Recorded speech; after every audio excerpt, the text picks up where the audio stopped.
ত্রিশাল উপজেলা মডেল মসজিদের ইমাম আফজাল হোসেন প্রতিদিনের মতোই রবিবার দুপুরে মসজিদে নামাজ আদায় শেষে বাসায় ফেরেন তিনি। কিন্তু বাসায় ফিরে দেখেন রান্নাঘরের পেছন দিকের টিন কেটে ঘরে প্রবেশ করেছে চোরেরা ঘর থেকে দুটি ফ্যান, একটি আইপিএস এবং নগদ অর্থসহ মূল্যবান জিনিসপত্র নিয়ে পালিয়ে যায় বলে জানা গেছে। দিন দুপুরে এমন চুরির ঘটনায় স্থানীয়দের মধ্যে দেখা দিয়েছে উদ্বেগ ও আতঙ্ক। প্রশ্ন উঠেছে, দিনের বেলায় যদি একটি বাসায় এমন চুরি হয় তাহলে সাধারণ মানুষের নিরাপত্তা কতটা নিশ্চিত। স্থানীয়দের অভিযোগ, ত্রিশালে সাম্প্রতিক সময়ে চুরি ও অপরাধের ঘটনা নিয়ে উদ্বেগ বাড়ছে। আইনশৃঙ্খলা পরিস্থিতি নিয়ে সাধারণ মানুষের মধ্যে তৈরি হচ্ছে অসন্তোষ।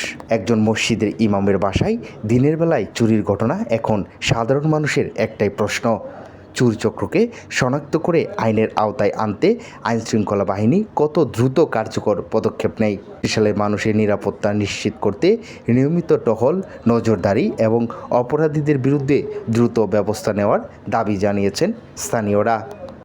তো আজকে দিনের বেলায় তো আমি জোহরে নামাজ পড়ে এসে ঘরে দেখি যে ওই সাইডের বেড়া কেটে ওখান দিয়ে ঢুকেছে এবং দরজা দুইটা, একটা জানালা একটা দরজা ভাঙ্গা, এবং আমার দুইটা রুমে দুইটা ফ্যান নাই এবং ঘরের মালামাল সব এলোমেলো।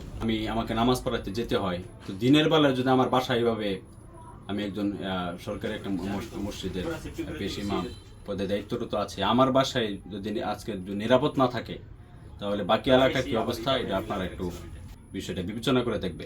যে আমি নামাজ পড়াতে যেতে পারি না, দিনের বেলায় আমার বেড়া ভেঙে কেটে সব কিছু নিয়ে যাচ্ছে। তো আমি এটার সুষ্ঠু তদন্ত চাই এবং আমি ন্যায্য বিচার